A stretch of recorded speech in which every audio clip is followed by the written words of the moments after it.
कहानी की शुरुआत में हमें एक बेहद खौफनाक रेगिस्तान दिखाया जाता है। एक ऐसी जगह जहां जिंदगी और मौत के बीच बस एक पतली सी लकीर है। यहां ऐसे लोगों को भेज दिया जाता है जो आम समाज के लिए या तो बेकार हो चुके होते हैं या फिर इतने खतरनाक कि उन्हें आम इंसानों के बीच रखना मुमकिन नहीं होता।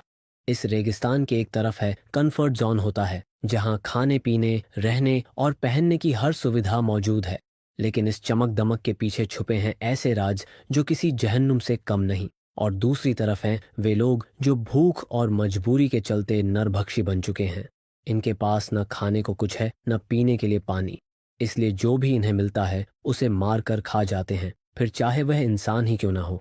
इसी बीहड़ रेगिस्तान में आज एक लड़की को छोड़ दिया जाता है जिसका नाम है आर्लेन। और यहीं से शुरू होती है ये खौफनाक कहानी। आर्लेन को यहाँ छोड़ने के लिए दो पुलिस ऑफिसर आते हैं, क्योंकि आर्लेन ने कुछ ऐसे अपराध किए हैं जिनकी कोई सजा तय नहीं की जा सकती। इसीलिए अब उसे अपनी बची हुई जिंदगी इसी दीवार के उस पार बितानी होगी। इसके बाद उसके साथ जो कुछ भी होगा उसकी कोई जिम्मेदारी अमेरिकन सरकार नहीं लेती। यह बात वहां लगे बोर्ड पर साफ लिखा होता है। अब आर्लेन पूरी तरह से खुद के भरोसे है। इस बीच हम देखते हैं कि उसके पास एक कागज है जिस पर लिखा है फाइंड द कंफर्ट। इस बीहड़ और सुनसान रेगिस्तान में वह अकेली आगे बढ़ती जा रही है। दूर दूर तक कोई दिखाई नहीं देता, लेकिन फिर भी वह इसी उम्मीद में चलती रहती है। कुछ देर बाद उसे सामने एक क्रैश हुई कार दिखाई देती है। वह उसके अंदर थोड़ी देर आराम करने का फैसला करती है। कब उसकी आंख लग जाती है उसे खुद भी पता नहीं चलता। अचानक किसी के आने की आवाज़ से उसकी नींद खुल जाती है। वह देखती है कि कुछ अनजान लोग हाथों में हथियार लिए उसकी तरफ बढ़ रहे हैं। उनके चेहरों पर हैवानियत साफ झलक रही होती है। आर्लेन भागने की कोशिश करती है, लेकिन अब बहुत देर हो चुकी होती है। वे लोग उसे पकड़ लेते हैं और मारकर बेहोश कर देते हैं। जब आर्लेन को होश आता है तो वह खुद को हाथ पैर बंधा हुआ पाती है। आसपास देखने पर पता चलता है कि उसे एक क्रैश हुए प्लेन के अंदर कैद करके रखा गया है। तभी वहां एक औरत आती है जो बिना किसी हिचक के आर्लेन के हाथ और पैर काट देती है और फिर उन्हें अपना सुबह का नाश्ता बना लेती है। जी हाँ, आपने बिल्कुल सही सुना, सुबह का नाश्ता। क्योंकि यही वे लोग हैं जिनके बारे में हमने शुरुआत में बात की थी, नरभक्षी। असहनीय दर्द के कारण आर्लेन वहीं बेहोश हो जाती है, लेकिन किसी को उसकी जरा भी परवाह नहीं होती। इसके बाद हम इस पूरे नरभक्षी परिवार को देखते हैं जो संख्या में काफी बड़ा है। ये लोग अपनी फिटनेस का बहुत ध्यान रखते हैं, लेकिन साथ ही इन्होंने कुछ इंसानों को कैद करके भी रखा हुआ है ताकि इनके खाने में कभी कोई कमी ना पड़े। इसी बीच हम अपने दूसरे किरदार जेसन को देखते हैं जो इसी नरभक्षी ग्रुप का हिस्सा है। जेसन का एक छोटा सा परिवार भी है जिसके साथ आगे चलकर बहुत कुछ गलत होने वाला है। अब कहानी का रुख जाती है कंफर्ट जोन की ओर। यहाँ की जिंदगी बिल्कुल उल्टी है। यहाँ हर तरह की सुविधाएं मौजूद हैं, खाने के लिए भरपूर खाना, पीने के लिए साफ पानी, कुल मिलाकर यहाँ किसी चीज की कमी नहीं है। इधर आर्लेन नोटिस करती है कि उसे एक काल कोठरी जैसी जगह में बंद करके रखा गया है, जो शायद इन लोगों का स्टोर रूम है। तभी उसे ऊपर से किसी की दिल दहला देने वाली चीख सुनाई देती है। उस आवाज को सुनकर वह डर के मारे अपने पूरे शरीर पर अपना ही वेस्ट लपेट लेती है। अगले दिन वही लेडी उसे लेने के लिए आती है। आर्लेन के शरीर पर लगी गंदगी देखकर वह घिन से भर जाती है और तुरंत पीछे हट जाती है। लेकिन खाना तो इन्हें खाना ही है, इसीलिए वह पानी लेने चली जाती है। इसी दौरान आर्लेन वहां पड़ी एक लोहे की रॉड चुपचाप अपने पास छुपा लेती है। जैसे ही वह लेडी वापस आती है, आर्लेन उस पर जोरदार हमला करती है और उसे जान से मार देती है। उसे ऐसा करते हुए पास ही बंद एक कैदी देख लेता है, लेकिन वह कुछ बोल नहीं पाता, क्योंकि इन लोगों ने उसकी जुबान उसी सुबह नाश्ते में खा ली होती है। खैर, अब आर्लेन वहां से एक स्केटबोर्ड चुराती है और जान बचाकर भाग निकलती है। वह स्केटबोर्ड पर लेटकर काफी दूर तक निकल जाती है, लेकिन ज्यादा देर तक नहीं। अब वह पूरी तरह थक चुकी होती है। आखिरकार वह वहीं रुक जाती है। तभी उसके पास एक बूढ़ा आदमी आता है जिसके हाथ में एक ट्रॉली होती है। वह आर्लेन को ट्रॉली पर लात मारकर बैठाता है और उसे खींचते हुए कंफर्ट जोन के गेट तक ले आता है। दरअसल वह आदमी बहुत बूढ़ा है, इसीलिए अभी तक आजाद घूम रहा है। अगर वह जवान होता तो अब तक किसी की प्लेट में होता। जब कंफर्ट जोन के लोग आर्लेन को इस हालत में देखते हैं तो तुरंत समझ जाते हैं कि यह काम नरभक्षियों का ही है। वे उसे अंदर ले जाते हैं, उसकी मरहम पट्टी करते हैं और रहने के लिए उसे एक घर भी देते हैं। आर्लिन अगले 5 महीने वहीं रहती है। अब हम उसे पहले से काफी बेहतर हालत में देखते हैं। उसे एक प्लास्टिक की टांग भी मिल चुकी होती है और अब वह यहाँ सुकून की जिंदगी जी रही होती है। दूसरी ओर हम फिर से जेसन के पास लौटते हैं। वह अपनी बेटी केट का एक स्केच बना रहा होता है क्योंकि वह एक अच्छा पेंटर है। तभी उसकी पत्नी आकर बताती है कि घर में खाना खत्म हो चुका है। जेसन अपनी पेंटिंग छोड़ता है और पास ही बंद एक लड़की के पास जाता है जिसे उसने बांध रखा होता है, क्योंकि आज वही लड़की उसके परिवार का खाना बनने वाली होती है। हालांकि वह लड़की उसके सामने हाथ पैर जोड़ती रहती है, लेकिन जेसन के दिल में जरा भी रहम नहीं होता। वह एक ही झटके में उसका सिर धड़ से अलग कर देता है और फिर उसके शरीर के छोटे छोटे टुकड़े कर देता है। दूसरी ओर एक सुबह हम आर्लेन को देखते हैं। वह अंदर से पूरी तरह टूट चुकी होती है। जब जब वह आईने में खुद को देखती है, उसे अपनी कोई ना कोई कमी साफ नजर आती है। उसके कटे हुए हाथ और पैर उसे हर पल उस दर्द की याद दिलाते रहते हैं। अब वह किसी भी हाल में उन नरभक्षियों से बदला लेना चाहती है। इसी इरादे से एक दिन वह बड़ी मुश्किल से एक बंदूक चुरा लेती है। फिर वह कंफर्ट जोन के पीछे वाले रास्ते से बाहर निकल जाती है, वह रास्ता जहां से बहुत कम लोग आते जाते हैं। उधर हम जेसन की पत्नी शेलन और उसकी बेटी केट को देखते हैं। दोनों जरूरी सामान ढूंढने के लिए बाहर निकली होती हैं, इस उम्मीद में कि कुछ काम की चीज मिल जाए। कुछ ही देर बाद आर्लेन की नज़र उन दोनों पर पड़ जाती है। वह चुपचाप उनके पास जाकर खड़ी हो जाती है। शेलन डर के मारे आर्लेन के सामने हाथ जोड़ लेती है। वह कहती है कि वह उसे कुछ नहीं कहेगी, बस उसे जाने दे, क्योंकि उसके साथ उसकी छोटी सी बेटी है। लेकिन जैसे ही आर्लेन को पता चलता है कि शेलन एक नरभक्षी है, उसका गुस्सा फूट पड़ता है। आर्लेन कहती है, मैंने भी तुम लोगों से अपनी जान की भीख मांगी थी, लेकिन तुमने मेरे हाथ और पैर काट लिए थे। और बिना एक पल की देरी किए वह शेलन को वहीं गोली मार देती है। केट कुछ समझ ही नहीं पाती कि उसकी माँ के साथ अचानक क्या हो गया। वह बस सन्न रह जाती है। आर्लेन की नज़र उस बच्ची पर पड़ती है। उसे उस पर तरस आ जाता है। वह केट को मारती नहीं, बल्कि उसे अपने साथ लेकर कंफर्ट जोन वापस आ जाती है। रास्ते में उन दोनों को वही बूढ़ा आदमी देख लेता है। वहां केट को एक खरगोश पसंद आ जाता है। आर्लेन उसे खरीद देती है और फिर केट को अपने घर ले जाती है। आर्लेन का मन किसी भी हाल में उस बच्ची को चोट पहुंचाने का नहीं होता, क्योंकि वह जानती है इस सब में केट की कोई गलती नहीं है। दूसरी ओर काफी देर इंतजार करने के बाद जेसन घर से बाहर निकलता है। उसकी पत्नी और बेटी अभी तक वापस नहीं आई होती। वह उन्हें ढूंढता हुआ इधर उधर भटकता है। तभी उसकी नज़र एक कूड़ेदान पर पड़ती है, जहां उसकी पत्नी की लाश पड़ी होती है और कौए उसे नोच नोच कर खा रहे होते हैं। यह नज़ारा देखते ही जेसन समझ जाता है कि यह किसी ऐसे गिरोह का काम है जो बच्चियों की सप्लाई करता है। तभी उसकी नज़र उसी बूढ़े आदमी पर पड़ती है। जेसन उसके पास जाता है, अपनी बेटी केट की तस्वीर दिखाता है और पूछता है कि क्या उसने उसे देखा है। बूढ़ा आदमी जवाब देता है, हाँ, लेकिन एक शर्त पर। जेसन पूछता है, क्या शर्त? बूढ़ा आदमी कहता है, तुम्हें भी मेरे जैसा ही एक स्केच बनाना होगा, तभी मैं बताऊंगा कि तुम्हारी बेटी कहाँ है। ये सुनकर जेसन का गुस्सा 7वें आसमान पर पहुंच जाता है, लेकिन वह बेबस होता है। वह वहीं बैठकर बूढ़े आदमी का स्केच बना देता है। इसके बाद बूढ़ा आदमी उसी कागज पर एक शब्द लिख देता है, कॉम्फर्ट जोन। यह देखते ही जेसन समझ जाता है कि उसकी बेटी कहाँ है। और इधर आर्लेन केट को लेकर एक क्लब में जाती है। उसी समय कंफर्ट जोन के सबसे अमीर आदमी की एक बड़ी पार्टी चल रही होती है। इस पार्टी का मालिक है जॉन। जॉन असल में पूरे इलाके में पाउडर की सप्लाई करता है। पाउडर से आप समझ ही गए होंगे कि मैं किस चीज की बात कर रहा हूँ। उसी से एक टैबलेट बनती है जिसे खाने के बाद इंसान एक अलग ही दुनिया में पहुंच जाता है। आर्लन भी वही टैबलेट ले लेती है। इसी दौरान हम केट को देखते हैं। उसके हाथ से उसका रैबिट छूट जाता है और उसे पकड़ने के लिए वह उसके पीछे पीछे चली जाती है। तभी उसके सामने जॉन आ जाता है। वह केट को देख लेता है और उसे अपने साथ अंदर ले जाता है।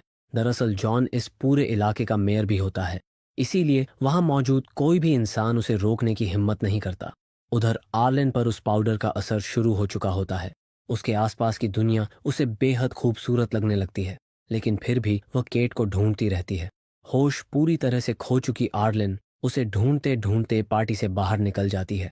चलते चलते वह इतनी दूर निकल जाती है कि उसे खुद भी एहसास नहीं होता। उसे यह तक पता नहीं चलता कि उसके बिल्कुल पास जेसन खड़ा है। जब अगली सुबह उसकी आंख खुलती है तो वह देखती है कि उसके सामने जेसन खड़ा है।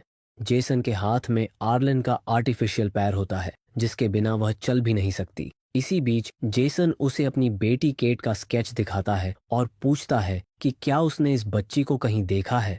डर के मारे आर्लन झूठ बोल देती है, नहीं, मैंने इसे कहीं नहीं देखा। वह झूठ इसलिए बोलती है क्योंकि अगर जेसन को सच्चाई पता चल गई तो वह उसे जिंदा नहीं छोड़ेगा। लेकिन जेसन को आर्लन की ज़रूरत भी होती है, क्योंकि अगर कोई भी नरभक्षी कन्फर्ट जॉन के पास भी आता है तो उसे वहीं गोली मार दी जाती है। इसीलिए जेसन आर्लन के सामने एक डील रखता है। वह कहता है, मैं तुम्हें सही सलामत कन्फर्ट जोन के अंदर छोड़ दूंगा और तुम्हें कोई नुकसान नहीं पहुंचाऊंगा, लेकिन बदले में तुम मुझे अंदर से मेरी बेटी को ढूंढ कर ला कर दोगी। वह उसे साफ चेतावनी भी देता है, अगर तुमने ज़रा सी भी चालाकी की तो मैं तुम्हें दुनिया के किसी भी कोने से ढूंढ लाऊंगा और फिर तुम्हें छोटे छोटे टुकड़ों में काट कर खा जाऊंगा। आर्लेन ये डील मानने को मजबूर हो जाती है, क्योंकि वह कंफर्ट जोन से काफ़ी दूर आ चुकी होती है और अकेले वापस जाना उसके लिए बेहद खतरनाक था। कुछ दूर आगे बढ़ने पर उनके सामने एक आदमी आता है। वह उसी नरभक्षी खानदान का हिस्सा होता है, यानी वह भी एक नरभक्षी है। वह जेसन से सौदा करता है, इस लड़की का पैर मुझे दे दो और बदले में मैं तुम्हें पेट्रोल दूंगा। जेसन मना कर देता है, क्योंकि अगर उसने ऐसा किया तो उसकी बेटी उसे कभी नहीं मिल पाएगी। यह सुनकर वह आदमी कहता है, देख भाई, मुझे बहुत भूख लगी है, मैं तो इस लड़की को लेकर जाऊंगा, अगर रोकना है तो आकर मुझसे लड़ ले। अब यहाँ अचानक कुछ ऐसा होता है कि जेसन आर्लन को उसके हवाले कर देता है और पेट्रोल लेकर वहां से जाने लगता है। आर्लन चीखती चिल्लाती है, लेकिन किसी को कोई फर्क नहीं पड़ता। जैसे ही वह आदमी पीठ घुमाता है, जेसन पीछे से आकर उस पर चाकू से वार करता है। वह आदमी वहीं ढेर हो जाता है। इसके बाद जेसन उसका एक हाथ काट लेता है। अब ये दोनों फिर से आगे बढ़ने लगते हैं, लेकिन तभी वहां एक तेज रेतीला तूफान आ जाता है। मजबूरन दोनों एक तंबू लगाकर वहीं रुक जाते हैं। तूफान धीरे धीरे थमता है, लेकिन तब तक चारों तरफ अंधेरा हो चुका होता है। इसीलिए दोनों वहीं रात गुजारने का फैसला करते हैं। जेसन उसी मरे हुए आदमी के हाथ को पकाकर खाता है और वही आर्लन को भी देता है। दोनों के बीच लंबी बातचीत होती है। वे एक दूसरे को जानने की कोशिश करते हैं। जेसन बताता है कि जब वह 16 साल का था तो वह एक बोट के जरिए अमेरिका आया था, लेकिन बॉर्डर पर उसे पकड़ लिया गया क्योंकि वह गैर कानूनी तरीके से देश में घुसा था। तभी से वह इसी इलाके में रहने को मजबूर है। वहीं आर्लेन अपनी कहानी सुनाती है। वह पहले नेशनल सिक्योरिटी एजेंसी NSA में काम करती थी, लेकिन उसे दुश्मन देश के एक आदमी से प्यार हो गया। प्यार में अंधी होकर उसने उसे अपनी कुछ सीक्रेट इन्फॉर्मेशन दे दी। जब अमेरिका को इस गद्दारी के बारे में पता चला तो उसे यहाँ लाकर छोड़ दिया गया। दोनों एक दूसरे की बातें सुनते सुनते काफी करीब आ चुके होते हैं, लेकिन तभी पीछे से एक गोली चलती है। वह गोली सीधा जेसन को लगती है और वह वहीं जमीन पर गिर पड़ता है। कुछ लोग अचानक वहां आ जाते हैं। वे कंफर्ट जोन के होते हैं। वे आर्लेन को अपने साथ ले जाते हैं और उसे कंफर्ट जोन में छोड़ देते हैं। लेकिन अब आर्लेन का मन वहां बिल्कुल नहीं लगता। वह जेसन को वहीं छोड़कर आना नहीं चाहती थी। इसलिए वह एक बहुत कठिन फैसला लेती है और वापस उसी जगह जाती है जहां उसने जेसन के साथ शाम बिताई थी। वहां उसे जेसन की स्केचबुक मिलती है, जिसमें उसकी बेटी केट के कई स्केच बने होते हैं। उन्हें देखकर आर्लेन टूट जाती है। उसे एहसास होता है कि आज केट के खो जाने की कहीं न कहीं वजह वह खुद ही थी। अब वह तय कर लेती है कि किसी भी हाल में वह केट को ढूंढेगी, चाहे उसे कुछ भी करना पड़े। वह वापस कंफर्ट जोन आती है और हर किसी से केट के बारे में पूछती है, लेकिन किसी को भी उस बच्ची के बारे में कोई जानकारी नहीं होती। इधर वही बूढ़ा आदमी दूर आसमान में उड़ते हुए कुछ कौमों को देखता है। उसे शक होता है कि शायद वहां कोई जानवर मरा पड़ा है। वह दौड़ते हुए वहां पहुंचता है, लेकिन वहां उसे जेसन बेहोशी की हालत में पड़ा मिलता है। वह जेसन को बचाने के लिए एक कौवा पकड़ता है और उसे खिला देता है, ताकि उसके शरीर में थोड़ी सी जान लौट आए। उधर आर्लेन उदास होकर अकेली बैठी होती है। उसे समझ नहीं आ रहा होता कि अब आगे क्या करे। तभी उसकी नज़र जॉन के पैलेस पर पड़ती है। वहां से कुछ औरतें बाहर निकलती हैं और उन्हीं में से एक औरत के साथ केट भी होती है। आर्लेन उस समय कुछ नहीं करती। दूसरी ओर बूढ़े आदमी की मदद से जेसन अब ठीक हो चुका होता है। वह उसका शुक्रिया अदा करता है और फिर अपनी बेटी को ढूंढने के लिए वहां से निकल पड़ता है। यहाँ आर्लेन उस पैलेस में पहुंचती है जहां कई सारी औरतें काम कर रही होती हैं। वे सभी उस पाउडर को छोटे छोटे पैकेट्स में भर रही होती हैं। ये सब देखकर आर्लेन उनसे गुजारिश करती है कि उसे भी यहाँ काम पर रख लिया जाए। यहीं हमें पता चलता है कि जॉन ने केट को अडॉप्ट कर लिया होता है क्योंकि उसकी अपनी कोई औलाद नहीं होती। इसी वजह से वह आर्लेन को भी काम पर रख लेता है। इसके बाद एक लेडी आर्लेन को एक कमरे में ले जाती है ताकि उसे अच्छे कपड़े पहनाए जा सके। वॉशरूम जाने का बहाना बनाकर आर्लेन अंदर जाती है और अपने नकली पैर के अंदर छुपाई हुई बंदूक निकाल लेती है। फिर वह उसी लेडी को बंदी बना लेती है और उसे अपने साथ जॉन के पास ले जाती है। आर्लेन जॉन से कहती है, अगर तुमने उस बच्ची को अभी नहीं छोड़ा तो मैं इसे मार दूंगी और इसके पेट में पल रहे बच्चे को भी। ये सुनते ही जॉन डर जाता है। वह बिना एक पल गंवाए केट को छोड़ देता है। केट को लेकर आर्लेन कंफर्ट जोन से बाहर निकल आती है। उसी समय सामने से आते हुए जेसन उन्हें देख लेता है। अपनी बेटी को जिंदा देखकर जेसन की खुशी का ठिकाना नहीं रहता, लेकिन तभी आर्लेन उससे गुजारिश करती है कि वह उसे भी अपने साथ ले चले। ये सुनते ही जेसन भड़क जाता है। वह कहता है, हम लोग नरभक्षी हैं, तुम किसी भी वक्त किसी का शिकार बन सकती हो। लेकिन आर्लेन मना कर देती है। वह कहती है कि वह जेसन को पसंद करने लगी है, वह बस उसके साथ रहना चाहती है। इसी बीच केट अपने पिता से कहती है कि उसे बहुत भूख लगी है। मजबूरी में वह केट के उसी खरगोश को पका देता है और उसे खिला देता है। ये देखकर आर्लेन की आंखों से आंसू बहने लगते हैं। लेकिन दोस्तों, यही इस दुनिया की हकीकत है।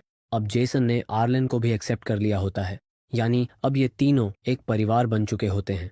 लेकिन कब तक, ये उन्हें खुद भी नहीं पता, क्योंकि यहाँ कब कौन किसका खाना बन जाए कोई नहीं जानता। और इसी के साथ ये कहानी यहीं ख़त्म हो जाती है। दोस्तों, मैंने आप लोगों के लिए ये मूवी क्लिप ली थी यूट्यूब से, और मैंने आप लोगों को दिखाया है यूट्यूब पे कैसे क्या हॉलीवुड मूवी एक से एक बेहतरीन रहती है मेरी दोस्तों। बाकी आप लोग देख सकते हो, एक से एक बेहतरीन चैनल एंड वीडियो। और हॉलीवुड का तो दोस्तों एक्शन ही बेअंदाज है, आप लोग देख सकते हो, क्योंकि मेरी हर एक मूवी आप लोगों को अलग ही अंदाज और अलग ही एक्शन में मिलेगी दोस्तों। तो बात करूं इन मूवी की कहानियों की, तो दोस्तों ये हॉलीवुड की एक से एक बेहतरीन मूवी है, और बेहतरीन जो कि यूट्यूब पे मूवी आ जाती है, मैं उसी से क्लिप लेता हूं दोस्तों, और उसके बाद मैं उसके बाद उसमें अपनी वॉइस ओवर करता हूं, और वॉइस को भी मैं एडिटिंग करता हूं दोस्तों। जो भी एक ऐप्स आती है जिससे मेरी वॉइस बहुत सुंदर हो जाती है दोस्तों। उसके बाद मैं उसको एडिटिंग करके उसके बाद उसको मूवी पे क्लिप करके उसको आप लोगों के सामने भेजता हूँ। लेकिन हर मूवी एक नेक्स्ट लेवल होती है दोस्तों मेरी। आप लोगों ने देखा होगा, हर क्लिप एक नेक्स्ट लेवल है, नेक्स्ट बजट, जिसमें मुझे एक एक मूवी की क्लिप बनाने में दोस्तों एक एक दिन लग जाता है, पूरा टाइम लग जाता है मेरे को बनाने में। पर मैं आप लोगों के लिए बहुत बेहतरीन मूवी और अंदाज अलग लेके आता हूँ दोस्तों। तो जैसे आप लोग देख चुके हो, तो आप लोगों को मेरी वीडियो पसंद आती है तो लाइक शेयर एंड सब्सक्राइब भी करना दोस्तों चैनल को, क्योंकि आप जितना ज़्यादा सपोर्ट करोगे मैं उतना ज़्यादा आप लोगों के लिए लेके आता रहूँगा। तो दोस्तों, हो सके उससे ज़्यादा से ज़्यादा आप लोग मुझे सपोर्ट करें और मेरे चैनल को लाइक करें, सब्सक्राइब करें दोस्तों, जिससे कि मैं आप लोगों के लिए कंटिन्यू काम करता रहूँ। तो दोस्तों, ज़्यादा कुछ भी नहीं कहूँगा, वीडियो बहुत ज़्यादा बड़ा हो जाएगा, क्योंकि पहले ही फिल्म की क्लिप और उसके बाद मेरी क्लिप, तो वीडियो बड़ा हो जाएगा। पर मैं आप लोगों को इतना ज़रूर कहूँगा दोस्तों, प्लीज़ चैनल को लाइक सब्सक्राइब, और ऐसी नेक्स्ट हॉलीवुड मूवी देखने के लिए आप लोग वीडियो के लिंक पे क्लिक करें, मैं आप लोगों को दूसरी वीडियो दे दूँगा, और आप लोग प्लीज़ लाइक सब्सक्राइब जरूर कर दें मेरे चैनल को। चलिए मिलते हैं नेक्स्ट वीडियो में। ओके बाय दोस्तों, आप लोगों के सपोर्ट के लिए thank you, and Facebook and YouTube की तरफ से भी थैंक यू, और मेरी तरफ से भी आप लोगों को थैंक यू है। तो आप लोग सपोर्ट करते रहो दोस्तों, और देखते रहो Hollywood movie, and like and subscribe. Okay bye दोस्तों। इस वीडियो को देखकर हंसी रोक सकते तो रोक के दिखाओ आप लोग। वीडियो बहुत ही बेहतरीन है, इसी बात पे लाइक एंड कमेंट जरूर करना है आप लोगों को।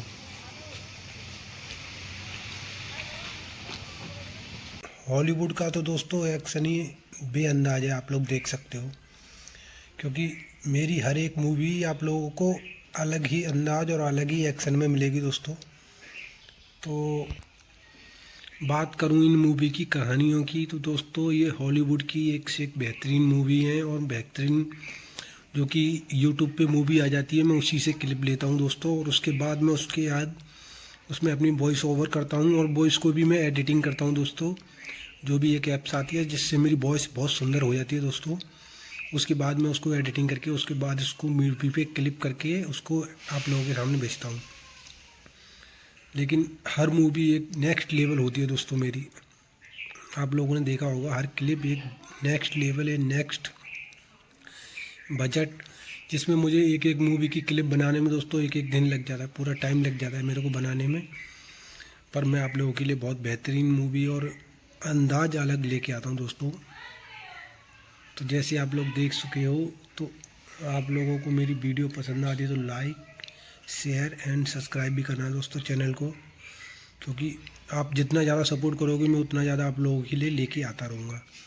तो दोस्तों हो सके उससे ज़्यादा से ज़्यादा आप लोग मुझे सपोर्ट करें और मेरे चैनल को लाइक करें, सब्सक्राइब करें दोस्तों, जिससे कि मैं आप लोगों के लिए कंटिन्यू काम करता रहूँ। तो दोस्तों ज़्यादा कुछ भी नहीं कहूँगा, वीडियो बहुत ज़्यादा बड़ा हो जाएगा, क्योंकि पहले ही फिल्म की क्लिप और उसके बाद मेरी क्लिप, तो वीडियो बड़ा हो जाएगा। पर मैं आप लोगों को इतना ज़रूर कहूँगा दोस्तों, प्लीज़ चैनल को लाइक सब्सक्राइब, और ऐसी नेक्स्ट हॉलीवुड मूवी देखने के लिए आप लोग वीडियो के लिंक पे क्लिक करें। मैं आप लोगों को दूसरी वीडियो दे दूँगा, और आप लोग प्लीज़ लाइक सब्सक्राइब जरूर कर दें मेरे चैनल को। चलिए मिलते हैं नेक्स्ट वीडियो में। ओके बाय दोस्तों।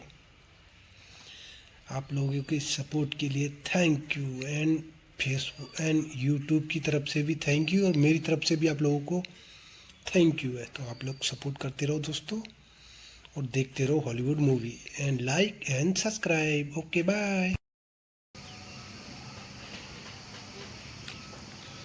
दोस्तों। इस वीडियो को देखकर हंसी रोक सकते तो रोक के दिखाओ आप लोग।